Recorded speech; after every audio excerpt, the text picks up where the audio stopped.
the edginess of what we do as artists is a critical part of it. So if we're talking about excellence, excellence isn't the meal you made yesterday that you bring out and reheat. It's got to be live in that moment, and that edge of the cliff aspect of it is absolutely critical.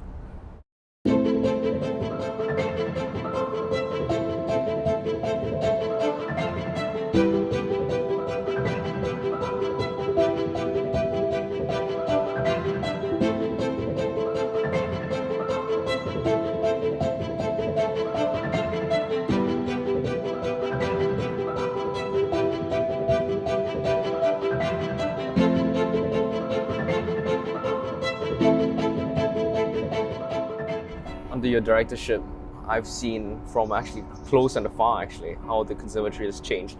If there's one thing in particular you want to be remembered for, or proudest achievement, what would that be? So when we came, the conservatory was a brand new place, and for some people in Singapore it probably still is a fairly new place. But if you were born at the beginning of the 21st century, there's always been a conservatory in Singapore, and that's what I think it's been great to see evolving. We've moved also as an institution from something which was brought in with DNA from somewhere else to becoming more authentically ourselves. And I think if there was something that I, in a way, have been most proud of, but perhaps most proud to witness, is the evolution in people's identity and agency. Well, speaking of identities and finding your own identities, one of the most important nuggets of advice I've ever gotten, hands down in my life, was to not box myself in with labels from you. And I brought that with me to Boston, later on to Baltimore, and now I'm here and I'm still heeding that advice. Do you still subscribe to the view of not boxing yourself in? I think it's clearer to me than ever. If you think about it, historically people got degrees in something. But it was around then that one of the students said that the truth is that students come to become someone.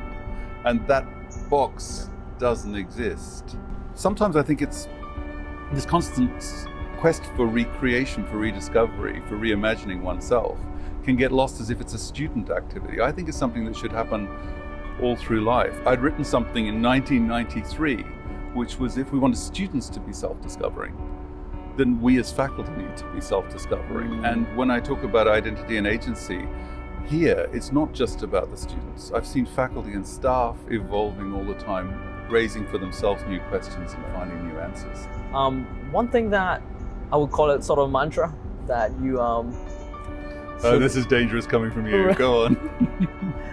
Yeah, I hold on to these ideas fixatedly. Oh, Prof Lanskey said it. If only I said it seriously. Now let's discuss.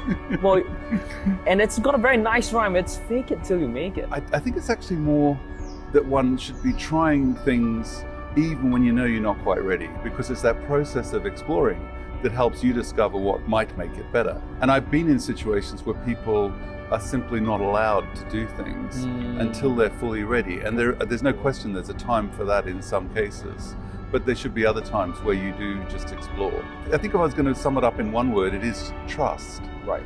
Trust that it can be possible, that you can make it happen. Don't wait till you're sure. Right. And there's a challenge where when you're sure, you've lost that spark which is life, and that the edginess of what we do as artists is a critical part of it. So if we're talking about excellence, excellence isn't the meal you made yesterday that you bring out and reheat. It's got to be live in that moment, and that edge of the cliff aspect of it is absolutely critical. Don't wait till you're sure. I mean, it's such a good... Yeah. I mean, so oftentimes we're like afraid to take the lead, especially in what we do, like music. It's scary.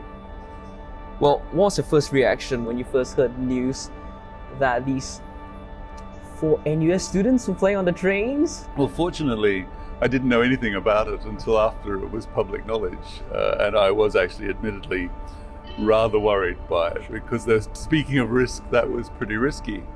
But if you look at identity and agency, it's also very real. Students are going to make choices. Not all of the choices will be the right choices, but all of the choices need some support, even if it's learning through the support. Right. I mean, the bottom line was that was really, I mean, it worked out as a great piece of fun, and it also got some sort of It was a risk. It was a risk. It was yeah. definitely a risk. Yeah, Yes, yeah. yes. We weren't sure, all right? So Oh, good. I'm glad you weren't sure. Right, we weren't sure, but we just did it anyway. Well, Yeah. I'd like to thank you for your time and congratulations on your posting as Thank the you. director at Queensland Conservatory. It's good from Queensland through Connects that we're able to keep a partnership going. So that idea of beginning to think of how in a more digitalized world we don't box ourselves in, but find ways to open ourselves up. It's been a phenomenal journey. It's been unquestionably, in musical terms, the adventure of my life. I see so much potential in Southeast Asia as a space that can lead music forward alongside other partners that have been more established, but giving that fresh essence. So it's very powerful. Well, thank you to see you. so much for joining me today. Which one? Yes, Yeah, cheers. cheers. Thank you. Thank you. Thank you.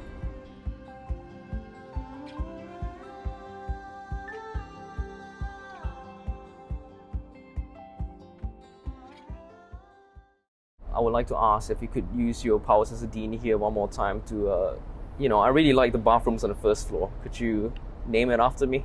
It's a really interesting thought. I think you might be the only one who currently likes the bathrooms of the first floor.